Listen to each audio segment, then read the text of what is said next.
friends, I am Poonam and welcome to this channel. I welcome to all of you guys. आज हम class करेंगे vocab की, जिसका part number है third, right. पहले मैंने vocab की 2 क्लासेस ली हैं और आज हम थर्ड क्लास पे आ रहे हैं। इस vocab की सीरीज में मैं आपको रूट वर्ड बता रही हूँ, कैसे रूट वर्ड के थ्रू हम vocab को इम्प्रूव कर सकते हैं और ये vocab हर कॉम्पिटिशन में आपके काम आएगी। तो let's start with class.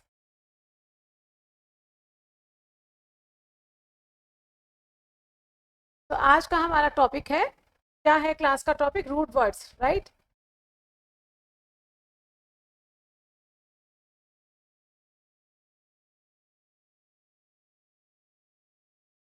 First word है हमारा, आइए फर्स्ट वर्ड को देखते हैं। क्या है? ऑल्टरनेटिव। ऑल्टरनेटिव का मतलब क्या होता है? ऑल्टरनेटिव मतलब क्या होता है? सब्स्टिट्यूट। मतलब क्या मीनिंग हुआ? जैसे मेरे घर पे कोई गेस्ट आए, राइट, और मैंने उनसे पूछा कि आप क्या लेंगे, चाय? तो उन्होंने बोला नहीं, आपके पास में और क्या ऑल्टरनेटिव है? मैं चाय तो नहीं पीता। फिर मैं उन्हें क्या ऑल्टरनेटिव बताऊंगी? Coffee, right, soft drink, right. इस तरह से जब आपके पास में आप किसी को कुछ ऑफर करें, कुछ दें, तो आपके पास में उस चीज़ का सब्स्टिट्यूट हो। क्या हो? Substitute, right. क्या बोलते हैं? ऑल्टरनेटिव। आपके पास में इसके जगह पर क्या है, क्या सब्स्टिट्यूट है। जैसे ये मोबाइल फ़ोन हुआ और मैं कहूँ कि मोबाइल फ़ोन मुझे पसंद नहीं है, आप मैं शॉपकीपर को बोलूँगी कि आप मुझे इसका और ऑल्टरनेटिव बताइए, इसके और सब्स्टिट्यूट मुझे दीजिए। क्या बोलेंगे? Alternative. Alternate.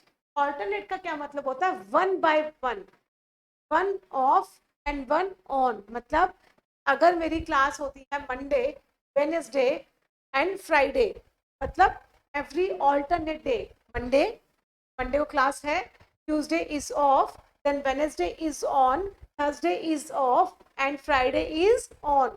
Every alternate day. एक एक को पकड़ा, एक छोड़ा, एक पकड़ा, एक छोड़ा, राइट। ऑल्टरनेट डे होते हैं happening one after the other. Happening one after the other, एक के बाद दूसरा। All twist. ऑल ट्विस्ट मतलब one who supported the welfare of others. एक ऐसा इंसान, एक ऐसी थॉट जो दूसरों के वेलफेयर के लिए काम करे, वेलफेयर के लिए काम करे। ऑल ट्विस्ट मतलब, ऑल ट्रस्ट मतलब, ऑल ट्रस्ट से आप समझते हैं जो सबका ट्रस्ट जीते, सबका ट्रस्ट जीते। सबका ट्रस्ट कौन जीतेगा? जो दूसरों के वेलफेयर के लिए काम करेगा, राइट। ऑल्टरेशन। ऑल्टरेशन तो सब गर्ल्स को पता होगा ना। हम अपनी जो सूट्स वगैरह पहनते हैं, जो कपड़े पहनते हैं, उनको ऑल्टरेशन करवाते हैं। मतलब थोड़ा ऑल्टरेशन अपने फिटिंग के अकॉर्डिंग करवाना। Small change. Small change. अब मार्केट से कोई सूट लेके आते हैं, कोई ड्रेस लेके आते हैं, तो आपको अगर मान लो वो लूज है या फिट बहुत ज्यादा लूज है, आपको उसको फिटिंग करवानी है, तो आप क्या बोलते हैं? इसको मैं ऑल्ट्रेशन करवा दूंगी, तो मैं ऑल्ट्रेशन करवा लूंगी। Small change, small change. Next word पे आते हैं। नेक्स्ट वर्ड क्या है हमारा? ऑल्टरकेशन। ऑल्टरकेशन, ऑल्ट्रेशन था, ये क्या है? ऑल्टरकेशन मतलब एक आर्ग्यूमेंट, एक ऐसी झड़प जिसमें बहुत ज्यादा हल्ला गुल्ला हो जाए। अ नॉइजी आर्ग्यूमेंट, अ नॉइजी आर्ग्यूमेंट। ऑल्ट्रेशन मतलब स्मॉल चेंज, ऑल्टरकेशन, तो देखिए वर्ड को, ऑल्टरकेशन है। Altercation, noisy argument, noisy argument, altercation. Alteration small change, altercation noisy argument. Next पे आइए, एस्ट्रोनॉमी। जहां पर भी एस्टर आ जाए ना, का मतलब होता है रूट वर्ड स्टार। स्टार क्या होता है? स्टार मतलब the scientific study of the sun, moon and stars. The scientific study of moon, sun and star, क्या बोलते हैं उसको? एस्ट्रोनॉमी। एस्ट्रोलॉजी। एस्ट्रो मतलब आपको मैंने बताया स्टार, लॉजी का मतलब क्या होता है? स्टडी। लॉजी का मीन्स स्टडी। अगर आपने मेरी प्रीवियस क्लासेस देखी है तो उसमें मैंने आपको रूट वर्ड बताया था। लॉजी का मीन्स क्या होता है? स्टडी। मतलब जो स्टार्स की स्टडी करे, the study of effects of stars on life, people and events. तो क्या करता है? स्टार्स की स्टडी करता है। क्यों? कि अब स्टार्स के चेंज होने से, मतलब स्टार्स के चेंज होने से हमारी लाइफ पर, हमारे लोगों पर, राइट, क्या प्रभाव पड़ता है, क्या इफेक्ट्स आते हैं, उस टाइप की स्टडी को क्या बोलते हैं, एस्ट्रोलॉजी। क्या बोलते हैं, एस्ट्रोलॉजी। स्टार्स की जो स्टडी करे क्या बोलेंगे, astrology. Study of effects of stars on life and effects, events. Disaster तो सबको पता होगा ना, that causes a lot of damage, annihilation, catastrophe and catastrophe। मतलब बहुत ज्यादा आपदा आ जाना, बहुत ज्यादा तकलीफ हो जाना, उसे क्या बोलते हैं, डिजास्टर। बहुत बड़ी डिजास्टर आ गई है ना, मतलब कभी बाढ़ आ जाती है, बहुत ज्यादा फ्लड हो जाता है, तो हम क्या बोलते हैं, डिजास्टर हो गया। इवेंट दैट कॉजेज, एक ऐसा इवेंट जिसने क्या कॉज किया, अ लॉट ऑफ डैमेज, की वजह से, एक ऐसा इवेंट जिसकी वजह से बहुत ज्यादा डैमेज हुआ, एनिहिलेशन, कैटाक्लिम एंड कैटास्ट्रोफे। क्या बोलेंगे, डिजास्टर। ये डिजास्टर के ही सारे सिनोनिम्स हैं आपके, राइट। डिजास्टर के सिनोनिम्स क्या हुए, annihilation, cataclysm, catastrophe. Annihilation, cataclysm, catastrophe, disaster. मतलब बहुत बड़ी आपदा आ जाना, एक ऐसा इवेंट जिसकी वजह से बहुत ज्यादा डैमेज हो जाए, right. Come to the next word. Next word क्या है हमारा, कॉन्स्टिलेशन। कॉन्स्टिलेशन मतलब a group of stars in a particular pattern. जैसे कुछ पैटर्न बन जाते हैं ना स्टार्स के,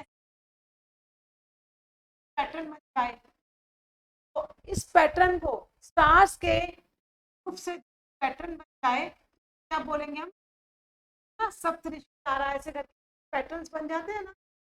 अरे constellation, a group of stars in particular pattern. Galaxy, Galaxy तो मालूम हो, स्टार्स, स्टार्स के ग्रुप को क्या बोलते हैं, गैलेक्सी। देखिए, जब स्टार्स के ग्रुप का कोई पैटर्न बनता है, क्या बोलेंगे, कॉन्स्टिलेशन। स्टार्स के ग्रुप को, मतलब स्टार्स कहीं पड़े हैं, राइट, क्या बोलेंगे, गैलेक्सी। तो कोई पैटर्न, जब कोई पैटर्न बन जाए तो कॉन्स्टिलेशन। स्टार्स के ग्रुप का कोई पैटर्न बन जाए तो बोलेंगे कॉन्स्टिलेशन, और स्टार्स को क्या बोलेंगे, Galaxy. Group of stars, pattern नहीं है, इस पैटर्न होगा तो कॉन्स्टिलेशन, स्टार्स के ग्रुप को क्या बोलेंगे, galaxy. Nautical, related to ships, sailors and sail, तो शिप से रिलेटेड होता है नॉटिकल, है ना। आपको मैंने लास्ट स्लाइड में बताया था, एक वर्ड होता है aviator, aviation, aviation, right, aviator. ये दोनों किससे, एयरक्राफ्ट से, एयरक्राफ्ट से, मतलब जो एयरक्राफ्ट को बिल्ड करता हो, बनाता हो, एयरक्राफ्ट को जो चलाता हो, उसे बोलते हैं एविएटर, एविएशन। और यहाँ पे क्या है, नॉटिकल। ये क्या है, nautical, related to ship, sailor and sailing. जो शिप से रिलेशन, मतलब आपका देखिए वन वर्ड सब्स्टिट्यूशन अगर आएगा ना, कैसे आएगा, रिलेटेड टू शिप, सेलर्स और सेलिंग, तो उसमें आपको ना 4 ऑप्शंस गिवन होंगे, नॉटिकल, एविएशन, राइट, गैलेक्सी, कोई भी 4 ऑप्शंस आपको गिवन होंगे। तो आप क्या, आप इसे कैसे, शिप्स मतलब नॉटिकल, शिप्स सेलिंग, है ना, नॉटिकल, राइट। एविएशन, एविएटर मतलब एयरक्राफ्ट, एविएशन, एविएटर मतलब एयरक्राफ्ट, नॉटिकल मतलब शिप्स। एस्ट्रोनॉट, एस्टर आपको मैंने बताया था, स्टार, एस्टर का मतलब star, right. Astronaut, cosmonaut, a person who travels to space, a person who travels to space. Astronaut और उसको क्या बोलते हैं, कॉस्मोनॉट, एस्ट्रोनॉट और कॉस्मोनॉट। नेक्स्ट वर्ड पे आते हैं, नेक्स्ट वर्ड क्या है, फोरम। क्या बोलते हैं इसको, फोरम, अ प्लेस और meeting where people can exchange and discuss idea. एक ऐसा प्लेस जहां पर लोग मिले और अपने आइडियाज को एक्सचेंज करें, उसे क्या बोलेंगे, फोरम। एक पेंडामोनियम भी वर्ड होता है, पेंडीमोनियम, पेंडीमोनियम, यहाँ पे लिख देती हूँ मैं,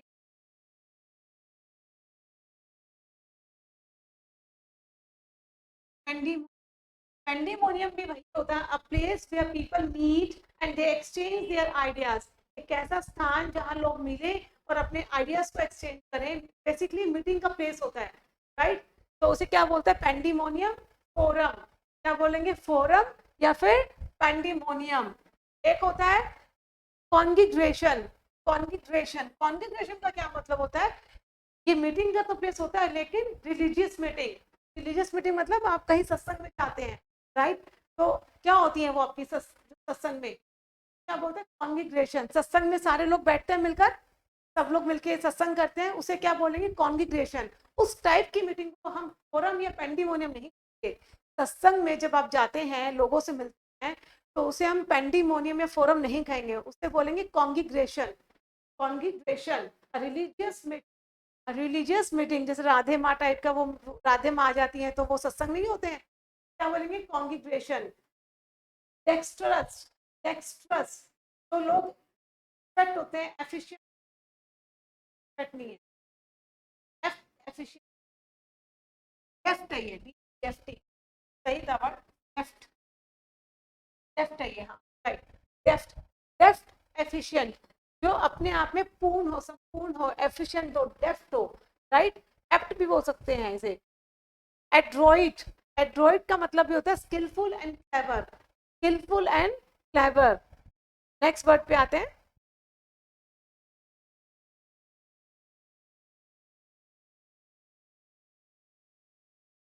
ये है एम्बीडेक्स्ट्रस। एम्बी जो होता है ना, ये रूट वर्ड है, मतलब बोथ। एम्बी का मतलब क्या होता है, बोथ। डेक्स्ट का मतलब आपको बताया था एफिशिएंट, राइट, डेफ्ट एफिशिएंट, डेक्स्ट्रस तो एफिशिएंट हो, एम्बी मतलब बोथ। आइए इसके, one who can use both hands equally well. तो मूवी थी ना 3 इडियट्स में, वो जो सर होते हैं वो दोनों हैंड से लिखते हैं ऐसे, क्या बोलेंगे, एम्बी डेक्स्ट्रस, जो दोनों हाथों से एफिशिएंट हो, डेफ्ट हो, राइट। क्या बोलेंगे, एमबी, एमबी का मतलब बोथ, डेक्स्ट्रस का मतलब निपुण, एफिशिएंट, डेफ्ट, स्किलफुल, एमबी डेक्स्ट्रस। क्या होता है, देखिए जो नहीं होती है कि हमें कुछ, कोई चीजों का ना कुछ बुरा होने वाला होता है ना, हमें उस चीज का पहले से आभास हो जाता है ना, ऐसे बहुत सारी चीजें होती हैं, हमें फील हो जाता है कि कुछ बुरा होने वाला है, उसे उससे क्या बोलते हैं, seeming evil or dangerous, ominous and baleful and meaningless। मतलब कुछ ऐसी चीजें, बुरी चीजें जब हमें होने वाली होती है, तो आभास हो जाना, हम क्या बोलेंगे, सिनिस्टर। और इसके सारे सिनिस्टर के सिनोनिम्स क्या हुए, dangerous, evil, evil, dangerous, ominous, baleful, menacing, menacing, right? Sinister, evil, dangerous, ominous, baleful, menacing। Next आइए, एट सी। एट सी, अब इसको समझिए, मुझे कोई समुद्र के अंदर छोड़ दे अकेले, चारों तरफ पानी पानी हो, तो क्या होगा, मैं कंफ्यूज हो जाऊंगी, परप्लेक्स हो जाऊंगी, बेफल हो जाऊंगी, क्या हो जाऊंगी, कंफ्यूज, परप्लेक्स, बेफल, है ना, पजल। आइए इसकी मीनिंग पर, एट सी के सिनोनिम्स है confuse, perplexed, bewildered, addled, muddled, fuddled, baffled, puzzled। At sea इसके सिनोनिम्स क्या है, कंफ्यूज हो जाना, perplex, bewildered, addled, muddled, befuddled, baffled, puzzled। मतलब आप एकदम कंफ्यूज हो गए हैं एट सी, राइट, चारों तरफ पानी पानी देखकर, ऐसे इसको लर्न करिए। एट होम, अब जैसे मान लीजिए मैं किसी होटल में गई, राइट, तो मुझे होटल वाले ने जो वहाँ का अटेंडेंट है वो मुझे आके पूछता है कि ma'am are you feeling okay, तो मैं क्या बोलूँगी, yes yes I am perfectly feeling okay and I am feeling like at home, I am feeling like at home, मुझे यहाँ पर घर जैसा ही लग रहा है, don't worry, I am feeling like at home, comfortable, next, snug and cozy, comfortable, relaxed, snug and cosy. At home मतलब अपने घर जैसा, हम घर में कैसे रहते हैं, एकदम रिलैक्स होके रहते हैं ना, आराम से। घर क्या होता है, जहाँ पर आप आराम से रहो, किसी तरह की कोई सोच ना रखो, जैसे मर्जी उठो बैठो, राइट। एट होम मतलब कंफर्टेबल, रिलैक्स्ड, स्नग, कोजी। मैं इस वर्ड को स्टार मार्क कर रही हूँ, स्नग, कोजी। तो गाइस ये थे हमारे आज के वर्ड्स। आई होप अपने क्लास को एंजॉय किया होगा and will proceed next class, next लेके आएंगे। तब तक के लिए thank you so much and take care, bye bye.